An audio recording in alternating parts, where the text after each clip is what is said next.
regardez cette séquence assez vertigineuse. C'est Donald Trump, là, vous savez c'est un grand amateur de golf, il conduit sa voiturette de golf, et avec un style un peu comme ça milliardaire, il donne les billets de pourboire, je crois que c'est des billets de $20 aux gens aux boys qui sont sur le terrain. Et il leur parle du débat, et il leur parle notamment, c'est vous qui amenez le sujet, de Kamala Harris. Écoutez en quels termes. Oh, amazing. That old broken down pile of crap. Yeah. It's a bad guy. He just quit, He's quitting the race. Is that right? Yep, I got him out of the race. And that means we have Kamala. I think she's going to be better. She's so bad.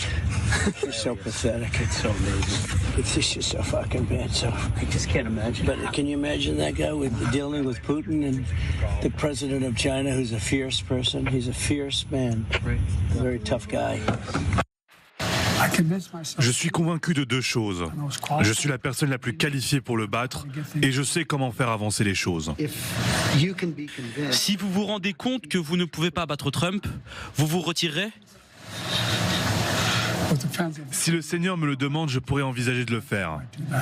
Si le Seigneur Tout-Puissant descend et me dit « Joe, sors de la course », alors je le ferai. Mais il ne viendra pas. Voilà. Il vous répond, il dit bien que Dieu ne viendra pas. J'ai une petite anecdote par rapport à ça. Il y a une inondation, il y a un croyant qui est sur le toit. On raconte ces histoires sur les juifs, mais bon, peu importe, un croyant. Et puis tout le village lui dit il faut évacuer. Il dit non, moi je suis croyant, donc Dieu va me sauver, etc. Après, l'inondation progresse. Il y a les pompiers qui passent, qui disent on vous prend, on vous évacue. Et il dit non, je suis un croyant, je vais à l'église. Dieu va s'occuper de moi, il n'y a pas de problème. Après, il y a la dernière barque, et donc en fait les sauveteurs disent mais c'est la dernière. Après, ce sera l'inondation, et donc mettez-vous avec nous, on va vous sauver. Et il dit non, je vais à l'église, etc. Bon, il est inondé, il se retrouve au paradis, il voit Dieu, il lui pose la question Dieu, pourquoi tu m'as pas sauvé? Il a dit mais t'es con, je t'ai envoyé trois messagers.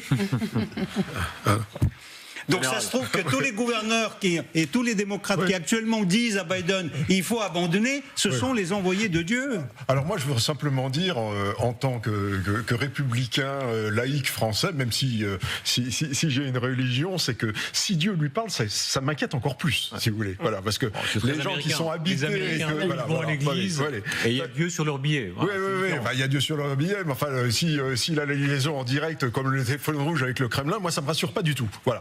Non, bon, pour parler plus sérieusement, ils sont véritablement en situation très très difficile. Bon, là, on peut penser qu'avec Dieu, il parle à son électorat pour faire contrebalancer aussi le Trump qui parle aux évangélistes, etc.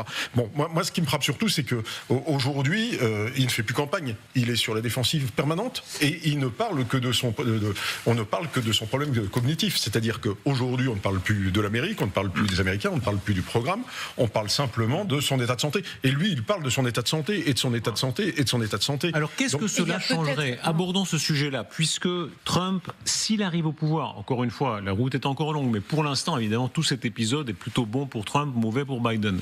Qu'est-ce qui changerait? Politico a mené toute une enquête auprès des conseillers de Donald Trump. Encore faut-il qu'il soit suivi ensuite, ça c'est beaucoup plus aléatoire. Mais d'après les conseillers de Donald Trump, il a un plan qu'on détaille encore davantage sur l'Ukraine en particulier. En tout cas, en 2 temps.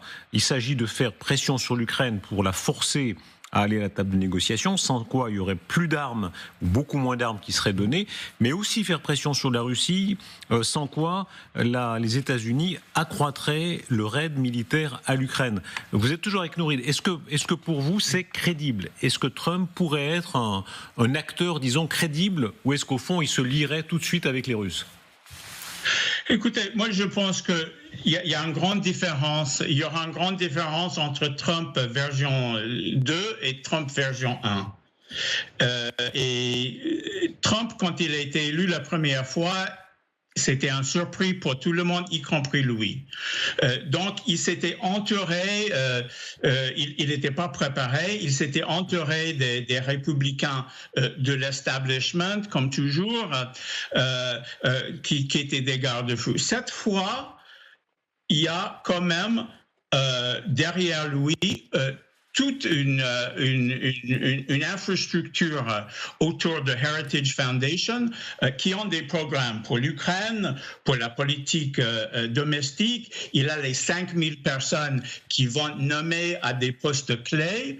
Moi, évidemment, je ne crois pas que Donald Trump ait en tête une idée de s'engager avec la Russie pour terminer la guerre. Mais je pense que cette fois-ci, il vient préparer.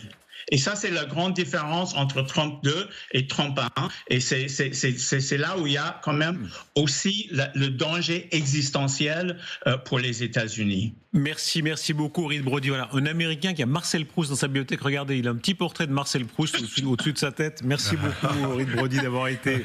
Voilà, vous êtes un vrai militant démocrate. Merci beaucoup. Merci d'avoir été avec nous en direct.